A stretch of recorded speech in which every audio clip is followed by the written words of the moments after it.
통신부한 CP2병 허지훈입니다. 무엇을 도와드릴까요? 그러면 도와줄 수가 없어. 너처럼 그렇게 느리게 말을 하면 도와줄 수가 없어. 영화친구 김시선. 오늘도 신병 교육에 힘쓰는 병장 유태정. 그는 사랑의 몽둥이가 군대를 지키는 힘이라 믿습니다. 그때 유태민이 막내 들어왔다는데 말입니다. 야, 상식적으로 아는 여자가 하나도 없다는 게 말이 되니? 어? 괜찮은 애는 진짜 하나도 없었어. 야, 씨발, 괜찮고 안 괜찮고는 내가 판단한다고. 그건 내 몫이야, 네 몫이 아니야. 생활관 1인자 병장 마수동은 이제 막 도착한 신병 이병 이승용에게 벌써부터 소개팅을 강요하는데 낮에 입고 있는 복장부터 군복이 아니라 주황색 활동복에 깔깔이를 입고 있는 거 보니 생활관 1인자가 맞네요. 너 유태정이 누군지 알아? 네 사수야, 사수. 너 이제 좆됐어. 그 새끼 성격이 얼마나 더러운데. 그 새끼 악마야, 악마. 신병이 처음 생활관에 들어가는 순간 맞이하는 건 겪어보지 못한 것에 대한 공포인데 그걸 더 키우는 게 악마 같은 무서운 표현들이죠. 그렇게 악마로 불리는 유태정 병장 앞에 선 신병. 뭐하다 왔냐? 예, 저 대학 다니다 왔습니다. 이 새끼 목소리 봐라. 너 고참 많은데 경례도 안 해? 충성. 충성은 무슨 씨. 어떤 놈이 왔나 하고 돌아보는데 갑자기 표정이 경직되는 유태정. 급하게 다른 병사를 내무실로 보내더니 편하게 이승영을 부릅니다. 야, 승영아. 알고 보니 둘은 중학교 동창으로 아주 절친한 사이였는데 군대 안에서 까마득한 고참과 신병 사이로 만나게 된 거죠. 처음엔 좀 족같아도 좀 지나고 보면은 뭐 견딜만해. 군대 생활 잘하는 팁까지 알려주는 유태정. 그냥 누가 물어오면 그냥 대답하고 예 알겠습니다 이것만 잘하면 돼. 알겠지? 네, 알겠어. 그렇게 태정 옆에서 주머니에 딱 손 넣고 이게 이등병 계급이 그럴 수가 없는 거거든요. 아무튼 물광으로 번쩍번쩍 군화가 빛나게 하는 법을 배우는 승영. 하여튼 물을 뿌린 다음에 그 위에 구두약을 묻히고 계속 문지르면 물광에 거시기가 뭐 거시기 되는 거지 뭐. 야, 근데 꼭 이렇게까지 해줘야 되냐? 그냥 깔끔하게 해서 갖다 주면 안 돼? 이렇게까지 해준다고 대대장이 이걸 알겠어? 봐봐. 네가 대대장이라고 생각해봐. 어? 다른 대대장들은 광이 존나 나는데 너만 광이 밋밋해. 그럼 너 기분 어떨 것 같아? 나쁠 것 같지 않냐? 그게 기분이 왜 나빠? 그렇게 생각하는 그게 바보 같은 거지. 하지만 알아주지도 않는 상관을 위해 이렇게까지 유별나게 해야 하냐는 승영. 듣고 보면 승영의 말이 맞지만 군대는 원래 조금 쓸데없어 보이는 충성을 보여줘야 하는 곳이죠. 그때 들어오는 병장 마수동은 군대가 너무 변했다고 불평을 합니다. 요즘 군대 족같지 않냐? 뭐가 또 그렇게 족같습니까? 오늘 아침에 짬도 족도 안 되는 새끼가 조수봉 병장한테 개겼다네. 씨발, 사람 좋다니까 만만한 거지. 누가? 있어, 어떤 존만한 새끼. 변해야 한다고 생각하는 일병 시절을 지나 상병장이 되는 순간부턴 너무 변해서 싫어하죠. 대답 안 해? 그래서 되겠냐고. 솔직히 조성 병장님이 먼저 잘못하셨습니다. 아, 그렇다고 고참한테 네가 개겨? 어? 막말로 고참이 쫄다고 팬티 한 번 입을 수도 있는 거지. 그게 그렇게 큰일이야? 이 새끼 또 생각해보니까 말도 답하네. 야 이승용, 너 진짜 그랬어? 야, 유태정, 네가 만만하니까 이 새끼가 개판이잖아.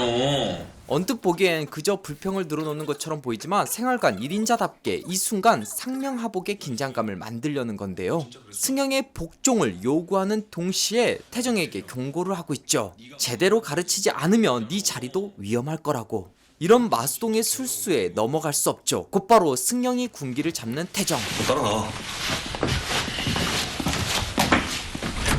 똑바로 좀 교육시켜라, 똑바로 좀. 그냥 예라고 말하는 게 생각해보면 너무 쉬운 일이지만 그게 안 되는 사람도 당연히 존재하죠. 야 솔직히 뭐 거기다 대고 말대꾸를 해. 그냥 죄송합니다 그럼 될 거 가지고. 야, 내가 잘못한 게 없는데 왜 미안하다 그래? 야 난 무슨 뭐 잘못해가지고 죄송합니다 미안합니다 그런 줄 알아? 그래야 군생활이 편해져. 하지만 승영이는 이런 군 생활에 적응할 수 있을까요? 어느새 태정의 보호 아래 일병이 된 승영. 승영은 여전히 평화롭고 평등한 관계에 대한 이상을 꿈꾸며 새로 들어온 허지훈을 대하는데요. 야 지은아, 이병 허지훈. 조용히 해. 나 있을 땐 편하게 하라니까. 예, 알겠습니다. 선진 병영 문화 그 자체인 승영이가 이끌어 갈 수 있을까요? 일단 군대의 기본부터 태정에게 배우는 지훈. 통신부한 CP 이병 허지훈입니다. 무엇을 도와드릴까요? 그러면 도와줄 수가 없어.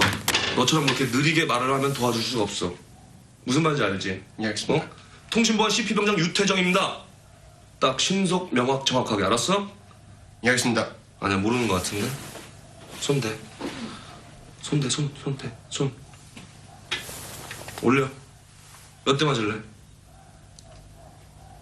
예, 저 한 대만 맞겠습니다. 충분해? 그걸로? 될 것 같아? 예, 충분합니다. 알았어. 전역 점호에 들어가는데 인원과 무기뿐만 아니라 생활 청결 등을 감독하는 시간이죠. 그때 유태정, 뭐냐, 대장. 군대에서 사제 팬티 입게 돼 있나? 죄송합니다. 너 이거 어디서 구했어? 제가 엊그저께 외박을 나갔다는데 말입니다. 아, 이거 돌아버리겠네 진짜. 아니 완전 개판이구만 이거. 사제 팬티, 즉 외부에서 반입한 팬티를 입으면 안 되는데 그걸 들키고 말하는데 이렇게 간부에게 혼이 나면 병장 입장에서는 기분이 아주 안 좋죠. 왜냐하면 생활관이라는 건 아주 묘한 정치 싸움이 벌어지는 곳인데요. 간부 입장에선 생활관 1인자는 건들기가 쉽지 않습니다. 왜냐하면 전역을 얼마 남겨두지 않은 반민간인이기 때문이죠. 그래서 간부는 껄렁하게 앉아있는 마수동이 앞에 있음에도 보지도 않는 건데요. 대신 간부는 완전히 개판이라고 하면서 고개를 돌려 생활관 차기 1인자가 될 태정을 바라보죠. 이 순간 간부가 이 생활관의 대장을 제압하는 겁니다. 그래야 앞으로 간부가 생활하기가 편해지거든요. 왜냐면 이 생활관의 대장만 잡으면 알아서 밑에는 따라줄 테니까. 반면 유태정 입장에선 이젠 짬밥, 즉 나름 군생활 막바지에 온 자신이 이런 거로 간부에게 간섭을 당한다는 게 아주 짜증나는 일입니다. 이렇게 점호 시간에 벌어진 이 찰나의 신경전이 군생활 하는 이들에겐 가장 긴장되는 순간이죠. 그때 그걸 잘 아는 마수동이 더 큰 그림을 그립니다. 에이 참. 아무튼 애들 관리 좀 확실하게 하고 저기 내일 내무사열 있으니까 준비 확실하게 할 수 있도록 해.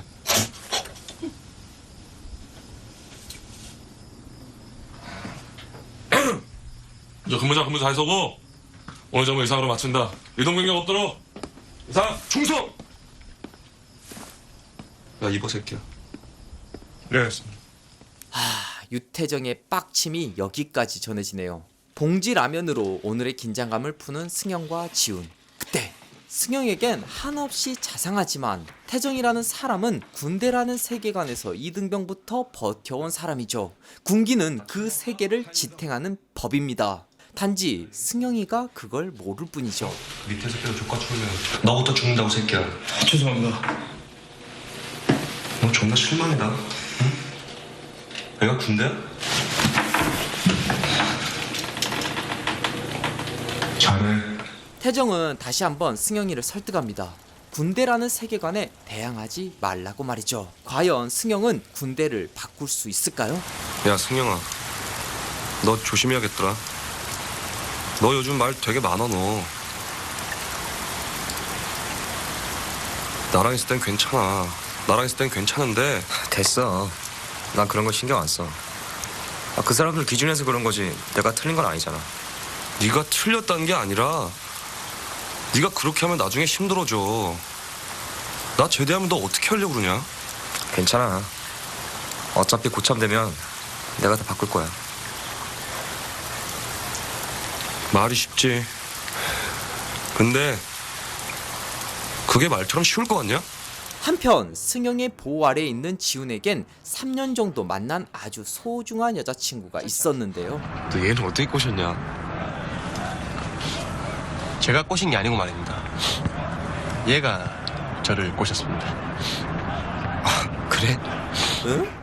지난밤 태정에게 혼이 난 신대석 상병은 승영에게 제대로 팩트 폭행을 해줍니다. 야, 생각 잘해. 걔 제대 얼마 안 남았어. 너 태정이 제대하고 나면 어떻게 하려고 그러냐? 제가 뭐 잘못한 거 있습니까?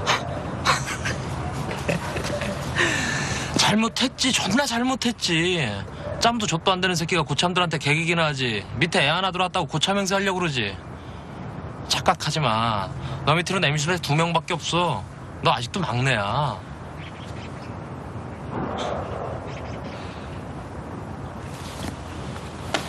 조심해라. 너 벼르고 있는 사람 많아. 태정이 때문에 못 건드리는 거지? 너 무서워서 그러는 거 아니야. 유태정 병장이라는 벽이 사라져도 승영은 바른 말을 계속할 수 있을까요? 그때 무섭게 다가오는 마수동의 발걸음. 잽싸게 승영이의 편지를 가로채는데 좀 보자. 이 새끼 봐라. 아, 나봐. 아, 나봐 좀. 보자는데. 씨. 야, 태정아. 이 새끼가 너한테 편지 썼거든? 어? 내가 한번 읽어줄 테니까 잘 들어봐. 태정이에게. 태정아, 나한테 잘해줘서 너무 고마워. 어라? 이 새끼 씨발 고참한테 반말하네. 승영이가 태정이한테 쓴 비밀 편지였네요. 하필이면 이게 어떻게든 꼬투리를 잡아서 군기를 잡으려는 마수동 병장 손에 들어갑니다. 네가 나 많이 걱정하는 거 다 알아. 나 때문에 조금이라도 힘들게 했다면 미안해. 하지만 나도 생각이 있어. 느낌표 하나? 어? 우리가 서로를 이해하지 못하는 건 너와 내가 다르기 때문이니까. 그래도 내가 너 좋아하는 거 알지? 이 새끼. 야, 너 얘 어떻게 좋아하는 거야? 이성적으로 좋아하는 거야? 마수동의 술수에 넘어가면 안 될 텐데 승영이가 많이 불안해 보입니다. 이러다 큰일 날 것 같은데요. 아, 이 새끼가 큰일 날 새끼네 이거. 이 새끼. 아, 나와봐 좀 보게. 아, 좀 나와봐. 야, 그래 안 꺼져? 나한테 새끼 꺼지라고. 씨발 달라고. 야! 승영이는 알았을까요? 힘없는 그가 거기서 화를 내는 순간 태정의 권한이 흔들리고 마수동이 더 강해진다는 사실을. 야, 유태정. 아휴, 내가 별의별 걸 다 당한다. 어? 네가 똑바로 될 거 아니야, 이 새끼야. 죄송합니다. 아휴, 씨발. 너 앞으로 똑바로 해, 알았어? 예, 알겠습니다. 으, 씨발 새끼 이거, 씨. 에이! 이런 일이 생기면 반드시 따라오는 다음 코스가 있죠. 화장실에서 버리는 단합대, 다른 말로 기합. 야, 심대석. 상규 심대석! 너희 군대 맞아? 네, 그렇습니다. 너 군인이야? 네, 그렇습니다. 족가고 있네, 씨발. 야, 이승영. 일병 이승영. 씨발 새끼야. 너 어떻게 마수동 병장한테 개일 생각을 해? 마수동 병장이랑 나랑은 군생활 할 만큼 했어. 너 나 따라하냐? 너 짬 그렇게 많이 처먹었어? 야, 허지웅. 이병 허지훈. 씨발로만. 누가 씨발 고참들하고 계속 그렇게 내무실에서 낙낙거리래. 죄송합니다. 너 앞으로 찍소리하면 죽을 줄 알아. 대가리 박아. 얘들은 모두 돌려보내고 창문 밖에서 들려오는 곤충 소리뿐인 적막한 화장실에 남겨진 태정과 승영. 미안하다. 태정은 승영을 안아줍니다. 그게 연민이든 위로든 자신의 죄책감에 대한 행동이든 조금은 나아졌을까요? 어느새 상병이 된 승영은 선우임 사이에서 아주 열심히 화장실 청소를 합니다. 예전처럼 자신이 혼날 일이 없어 보이는 그때. 안 보여? 나 똑바로 안 해? 아, 이거 존나 어리버리하네. 야, 긴장 안 하지? 어? 야, 이승영. 승영. 튀어와. 내가 제대로 가르쳐줬어? 이게 제대로 가르쳐주는 야, 이 씹새끼야 조용히 안 해? 야, 누가 너보고 이야기하래? 목소리 다 타버린다. 자신의 실책이 아닌 후임인 지훈 때문에 혼납니다. 그 사이에 또 눈치 없이 딴짓하는 지훈. 이런 걸 걸리면 또 혼난다고 이 친구야. 죄송해, 씨발. 진짜. 죄송할 일이 없게 될 거 아니야, 이 새끼야. 야, 너 조수교육 똑바로 안 시켜? 어? 너 태정이가 그렇게 가르치지? 어? 모두가 족같이 하든지 말든지 신경 끄라고 그렇게 가르쳤어? 네가 그러니까 짬을 먹어도 고참대우를 못 받는 거야, 이 병신아. 이렇게 욕만 먹고 살 수 없습니다. 그냥 눈 딱 감고 기어 들어가면 군대라는 세계관은 그렇게 어렵지 않을지도 모릅니다. 태정이 전역한 생활관의 실세가 된 신대석 병장에게 온갖 재롱을 부리는 선임. 그걸 바라보는 승영. 이 새끼 봐라. 이제 들이대네. 제 밑으로 몇 명인데 그러시니까 이제 제 짬을 좀 인정해 주실 때가 드디어 온 것 같습니다, 진짜. 승영은 이 순간 무슨 생각을 했을까요? 태정에 대한 그리움? 아니면 재롱 떨며 선임과 돈독한 관계를 맺는 이에 대한 부러움? 승영은 자신이 얻은 군화와 군복을 들고 신대석 앞에 섭니다. 저 신대석 병장님. 왜? 저 전투화 사이즈 혹시 280 아니십니까? 그래. 저 전투화가 하나 남아서 말입니다. 저한테 너무 커서. 이거? 나 주는 거냐? 예, 저 마중에 신으십시오. 진짜? 장난 아니다. 내가 가져도 돼? 예, 그렇습니다. 저 어차피 대대장님 A급 이번에 새로 들어와서 저 하나 남은 겁니다. 야, 씨발. 대대장 거랑 틀리긴 틀리다. 저 이런 거 진짜 처음 봅니다. 이거 한 번도 안 쉬는 것 같은데, 뭐. 진짜 나 주는 거지? 예, 그렇습니다. 고맙다. 잘 신을게. 이거 완전 특 A급인데. 신임장님, 주시겠습니다. 그럼 좋지, 임마. 제대할 때 저 주고 가지 말입니다. 시끄러, 새끼야. 또 왜 그러십니까? 제대하면서 뭐 가져갈 것도 아니면서. 제대할 때 신고 나갈 거야. 저 손영희 상병님. 오후 입으시지 말입니다. 누구? 나? 예, 저 이것도 이번에 새로 들어와서 말입니다. 너 나 주는 거야? 예, 저 입어보시고 맞으면 입으십시오. 야, 오 나한테 딱 맞지. 어느덧 승영은 갖은 재주로 이젠 선임들의 시례를 받으며 군생활을 하고 있는데요. 특히 여기 삼두가 좀 더 두꺼워진 것 같은데 말입니다. 야, 제대할 준비 해야지. 너도 운동 좀 해라. 이젠 아부도 상급자가 된 승영. 그때 선임은 매일 전화를 몰래 하는 지훈 얘기를 해줍니다. 지훈이 걔는 어디다 그렇게 맨날 전화를 하냐? 아니 아까도 여기 지나가는데 혼자 전화하고 있던데. 너 유태형 병장 있을 때랑 달리다. 내 문체에서 너네 커버해줄 사람이 누가 있어? 지훈이 걔 정신 좀 차리게 너가 잘 좀 해. 나 먼저 들어갈게. 수고해. 수고하십시오, 충성. 실제로 지훈은 무슨 이유에선지 창문 밖으로 뭔가를 멍하니 쳐다보거나 손톱을 물어뜯으며 한없이 불안해합니다. 군대에서 이런 증상을 보이면 크게 둘 중 하나죠. 선임으로 인한 갈등 또는 여자친구로 인한 연애 문제. 그때 누군가 들어오는데 지훈을 아끼는 이승영 상병이네요. 그런데 별로 표정이 좋아 보이지 않는 승영. 일병 허지훈. 너 내가 전화 안 시켜주냐? 잘 못 들었습니다. 전화 안 시켜주냐고. 허지훈은 이병이라서 선임 허락하에 공중전화 이용이 가능한 건데 그 룰을 어기고 일을 해야 하는 시간에도 마음껏 전화를 한 것인데요. 그 외에도 승영 눈엔 지훈의 하나하나가 마음에 들지 않기 시작합니다. 야, 너 그리고 너 내가 나 없을 때 사무실에서 차 타먹지 말라 그랬지? 너 왜 이렇게 말을 안 들어? 이상하게도 지훈과 멀어질수록 승영은 신대석 병장과 가까워집니다. 너 이제 좀 군생활 좀 열심히 하려고 하는 것 같다.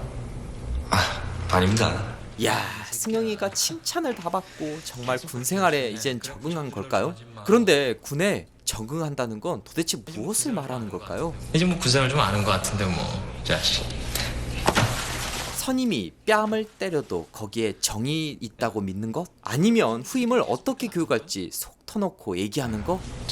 안 그래도 계속 얘기 중인데 말입니다. 저 잘 모르겠습니다. 야, 그 새끼가 너 만만하게 봐서 그러는 거야, 임마. 한번 잡어. 그런 건 아닙니다. 애가 좀 어리버리해서 그러지. 착합니다. 야, 이 병신아. 그 새끼 그거 다 어리버린 척 하는 거야. 그거 컨셉인 거 모르겠냐? 야, 너 내 밑에 애가 내 말 안 듣는 거 봤어? 네가 맨날 좋게 얘기하니까 너 만만하게 보는 거야. 네가 무섭게 해봐. 걔가 알아서 설설 귀지, 임마. 한편 이번에도 몰래 여자친구에게 전화를 하는 지훈. 수연아, 내다 지훈이. 뭐 지금 통화 좀 할 수 있나? 나 지금 뭐 좀 하고 있던 중인데. 잠깐이면 되는데 뭐 바쁘나? 아니야, 얘기해. 아니, 저 있잖아. 이번 주말에 혹시 면회 올 수 있나? 왜? 그냥 좀 보고 싶어서. 힘들 것 같은데. 맞나? 그럼 시간 괜찮을 때 한번 온나? 뭐 언제 괜찮은데? 지훈아, 이러지 마. 너 안 그러기로 했잖아. 진짜 좀 보고 싶어서 그러는데 안 되겠나? 좀 더 시간 지나면 보자. 나 지금 좀 바빠서 그러는데 먼저 끊을게. 그래. 그럼 잘 지내고. 그래, 끊을게.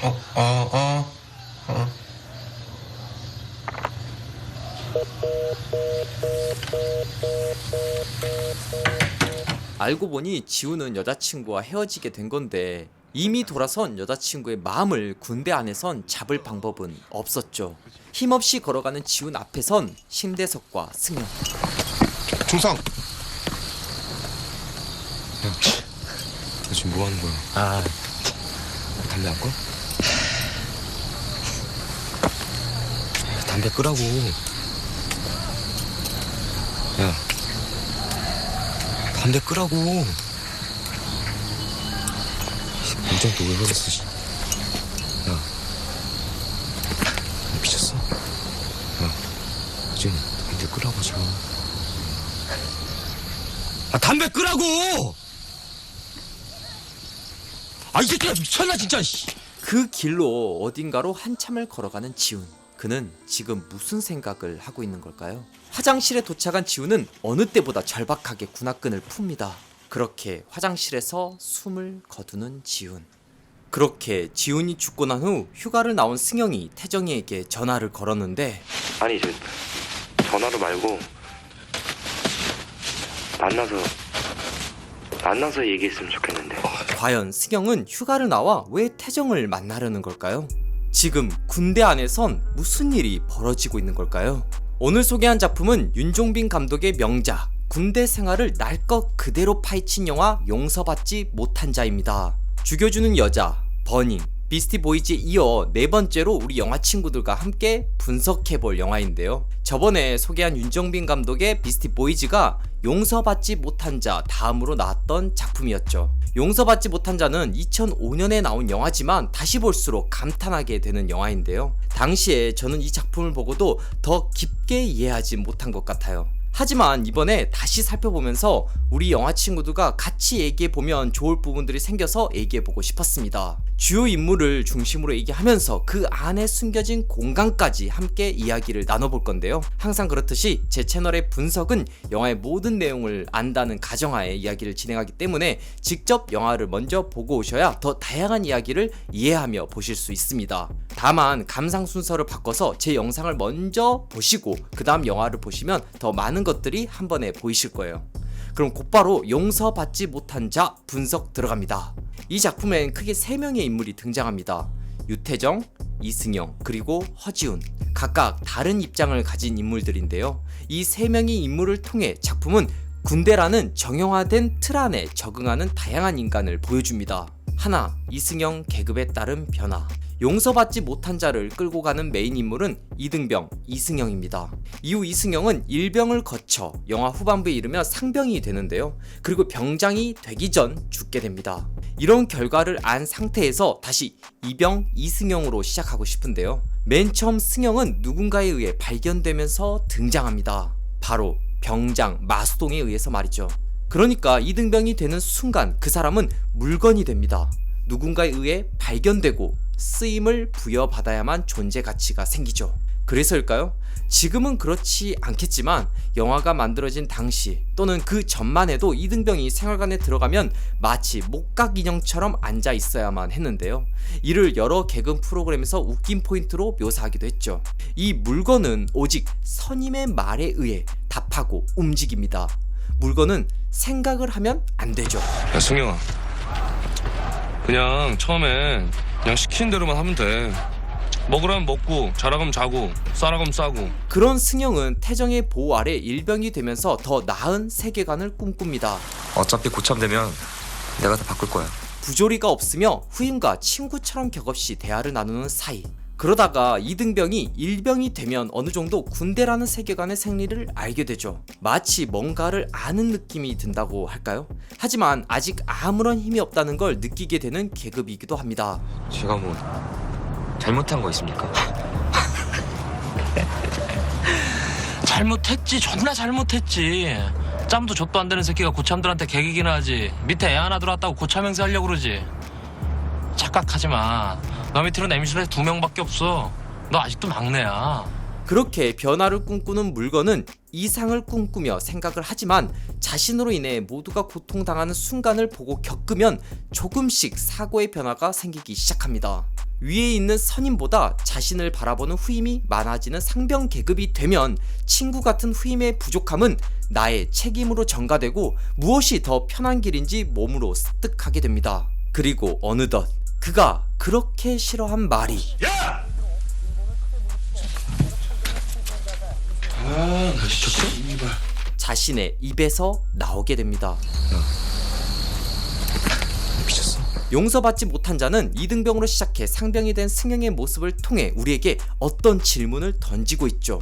무엇이 그를 이렇게 만든 걸까? 카멜레온은 아름답기 위해 몸의 색을 바꾸는 게 아니라 그 험한 자연에서 생존하기 위해 변색을 한다고 하죠. 어쩌면 승영은 그 안에서 살기 위해서 변색을 할 수밖에 없었던 건 아닐까요? 승영처럼 선임의 옷과 비슷하게 변색할 수 있다면 그나마 다행이지만 허지훈처럼 그렇지 않은 사람들은 도대체 어떻게 해야 하는 걸까요? 그 옷을 벗을 수 없는 사람들은 도대체 어디로 향해야 하는 걸까요? 둘, 허지훈의 뒷모습. 허지훈에게 있어 사회와의 연결고리는 여자친구였고 군대 안에서의 버팀목은 이승영이었을 건데요. 이 두 가지가 무너지자 허지훈은 극단적인 선택을 하게 됩니다. 여기서 주목해야 할 것은 두 가지인데요. 하나는 뒷모습, 다른 하나는 화장실이라는 공간입니다. 승영에게 혼이 난 후 지훈은 어딘가로 향하는데 그 모습을 카메라는 뒤에서 따라갑니다. 이는 두 가지 메시지를 우리에게 전하고 있는데요. 하나는 지훈의 뒷모습만을 보여주기 때문에 얼굴 없는 이 군인이 그저 어딘가로 향한다는 느낌을 줍니다. 그러니까 지금 이 순간에도 누군가는 지훈처럼 가지 말아야 할 그곳을 향해 걸어가고 있을지 모른다는 거죠. 또 다른 하나는 지훈을 따라가는 카메라로 인해 누군가 그의 어깨를 잡아준다면 어땠을까라는 질문을 남기게 됩니다. 이런 상황에 놓인 이를 우린 잡아줄 수 있을까 하고 말이죠. 즉 이 시점은 관객의 시점이기도 합니다. 우리 모두 누군가의 어깨를 붙잡기만 했어도 지훈과 같은 이의 선택을 막을 수 있었을 거라는 거죠. 하지만 군대 안에서 그 카메라 뒤에 존재하는 선임도 후임도 동료들도 그의 어깨를 잡아주진 못했습니다. 아마도 윤종빈 감독의 카메라는 그것을 우리에게 전달하고 있는 거겠죠. 이 두 가지 질문을 던진 후 지훈이 도착한 곳은 화장실입니다. 그가 이 세상을 떠나기 전 마지막으로 머문 공간이죠. 이 화장실은 용서받지 못한 자에서 아주 자주 등장하는 공간입니다. 1번, 2번, 3번, 4번, 5번, 6번. 그리고 보여드리진 못하지만 승영이가 세상을 떠나는 곳도 화장실입니다. 그러니까 총 7번이나 등장하는 공간이죠. 거기서 라면도 먹고 혼도 나며 약간의 휴식도 하는 그런 곳인데요. 아이러니하게도 인간에게 있어 무언가를 배설하는 상대적으로 더러운 공간이지만 이상하게도 이들에겐 가장 자유롭고 그러면서도 가장 원초적인 본능이 발산되는 곳이기도 합니다. 반면 밖을 보며 자유를 꿈꾸지만 벗어날 수 없는 고립된 공간이기도 하죠. 그래서 화장실은 생활관보다 자유롭지만 동시에 가장 무서운 일들이 벌어지기도 하는 공간입니다. 그래서일까요? 지훈도 승영도 화장실에서 저승으로 떠나면서 또 다른 자유의 선택을 하게 됩니다. 하지만 육체는 화장실에서 떠나지 못하죠. 그런 면에서 용서받지 못한 자에서 화장실은 그들에게 위로가 되는 곳인 동시에 가장 공포스러운 장소이기도 합니다. 허지훈의 등 뒤를 따라 화장실까지 도착해 봤으니 그 다음 태정과 승영의 꿈에 대해서 얘기를 해볼 건데요. 셋, 태정과 승영의 꿈. 이 작품에서 빼놓을 수 없는 인물은 하정우가 연기하는 유태정일 겁니다. 앞서 이승영이 마수동의 발견에 의해 첫 등장을 했다면 태정은 2번에 걸쳐 다른 시간대에 등장합니다. 첫 번째는 화장실에서 후임을 혼내는 순간, 두 번째는 지하철에서 깨어나는 순간인데요. 저는 이 두 순간의 순서가 매우 흥미롭게 느껴졌습니다. 두 번째 등장은 영화가 시작한 후 약 10분 뒤에 나오는데 그 전까지의 장면은 과거에 해당하는 병장 태정과 이병 승영의 만남의 시간입니다. 이걸 이렇게 생각해보면 어떨까요? 군대에서 태정과 승영이 만나는 그 과거를 꿈꾸고 있는 태정이 지하철에서 막 깨어났다. 그를 깨운 승영의 전화 한 통. 이와 유사하지만 다른 느낌으로 꿈을 꾼 것은 승영입니다. 영화의 후반부 지훈이 이승을 떠난 화장실 장면이 천천히 어두워지고 이어지지 않는 묘한 장면 하나가 끼어듭니다. 어렵게 장애물을 건너간 지훈이 전역 후 사회에 적응한 태정과 승영 옆에 앉는 장면인데요. 비닐을 쓰고 있기에 지훈까지 전역한 건지는 알 수 없지만 평등하게 앉아서 같은 방향을 바라보고 있는 매우 꿈같은 장면이죠. 승영이 꿈꾸는 군대의 모습이기도 합니다. 실제로 이 장면 다음으로 이어진 것은 승영이 잠에서 깨는 장면이죠. 마치 태정이 전화를 받고 깨어난 것처럼 같은 순서로 생각해본다면 앞의 장면이 꿈에 해당하는 장면, 그리고 그 뒤에는 꿈에서 깨는 태정과 승영의 모습이 나온 겁니다. 태정도 승영도 꿈을 꾸었지만 다른 점이 있다면 태정은 과거를 꿈꿨고 승영은 오지 않은 미래를 꿈꿉니다. 용서받지 못한 채 지훈을 잃은 승영은 그 길로 태정을 만나러 나온 것인데요. 그렇게 나온 승영이 건 전화에 태정이 꿈에서 깬 거죠. 승영은 혹시 태정을 통해 확인받고 싶었던 건 아닐까요? 군대에서 나온 태정이 잘 사는 모습을 보고 미래라는 꿈을 그려봐도 좋을 거라고 말이죠. 하지만 결국 군대를 나온다고 해도 크게 달라질 것 없는 삶에 군대 밖 화장실에서 숨을 거두고 맙니다. 지훈이 죽고 승영도 죽었지만 태정의 삶은 그대로입니다. 여자친구와 관계를 맺고 무언가를 먹어야 하는 삶은 이어집니다. 왜냐하면 인간의 본능이니까요. 태정의 삶은 아무런 변화가 없어 보입니다. 그때 손을 씻으러 화장실에 간 태정은 그 화장실에서 불현듯 꿈처럼 지난 과거를 다시 회상하게 됩니다. 고드름이 주렁주렁 매달린 그날, 승영에게 조언을 해주던 그날. 이전엔 앞모습이 나왔지만 이젠 그 머나먼 과거의 일이 자세히 기억나진 않은지 뒷모습으로 대화를 이어가는 자신과 승영의 뒷모습이 떠오릅니다. 나 빨리 제대하고 싶다. 제대하면 뭐 할 건데? 나? 글쎄. 영화 중반부에서 이 장면이 나올 땐 들을 수 없었던 대사들이 흘러나오는데요. 아마도 태정은 승영을 잃은 후 괜찮은 게 아닐 겁니다. 그에겐 무의식적으로 여러 변화가 있었을 것이고 문득 과거의 승영과 나눴던 미래에 대한 이야기를 떠올린 것이죠. 누구나 이 순간엔 꿈을 꿉니다. 밖에 나가면 무엇이든 지금보다 나을 거라고. 하지만 태정은 그러고 있을까요? 감독은 이 장면을 끝으로 영화를 마무리합니다. 과연 이후의 태정은 어떤 모습일까요? 감독은 꿈을 말하거나 꿈을 꾸는 장면을 중간중간 끼워 넣어서 우리에게 묻고 있는 듯 합니다. 당신이 꿈꾸던 미래는 어떤 모습인가요? 태정과 승영과 지훈이 꿈꾸던 미래는 어떤 모습이었을까요? 우린 그들의 꿈을 지켜주고 있는 걸까요? 하고 말이죠. 자, 여기까지 승영의 계급 변화, 지훈의 뒷모습과 화장실, 태정의 꿈을 통해 용서받지 못한 자를 다뤄봤는데요. 이 영화를 보면서 저는 여러 가지 생각을 했습니다. 일단 이 영화가 여러 면에서 정말 잘 만들어진 영화라는 사실과 DP와 같은 작품이나 뉴스가 되지 못한 여러 일들을 보건대 여전히 군대는 항상 모두가 관심을 가져야 하는 곳이라는 사실 말이죠. 분명 거기에도 인간의 존엄을 지키며 애국을 하는 좋은 군인들이 계십니다. 다만 그렇지 못한 소수를 경계해야 하는 거죠. 용서받지 못한 자, 앞으로도 한국을 대표하는 군대에 대한 영화가 될 것 같으니 제가 한 얘기들을 고려하며 다시 보시면 좋을 것 같아요. 용서받지 못한 채 남겨진 승영이 죽으면서 이젠 승영에게 용서받지 못한 채 태정만 남겨지게 됩니다. 평소처럼 여자친구와 관계를 맺고 맛난 음식은 계속 먹겠지만 그는 이전과는 달라졌을 거라고 생각해요. 혹시 분석 시리즈를 보고픈 분들은 고정 댓글에 남겨진 링크를 클릭해주세요. 그럼 저는 다음 작품 분석으로 다시 돌아올게요. 앞으로도 재밌고 유익한 영상을 계속 시청하고 싶으신가요? 지금 보고 계신 영상 바로 밑에 구독 버튼을 꾹 눌러주시고 그 옆에 종 모양을 누른 후 전체로 설정해주세요. 여러분의 마음 하나하나가 김시선 채널을 지속하는 가장 큰 힘이 됩니다. 항상 고민하고 노력하겠습니다.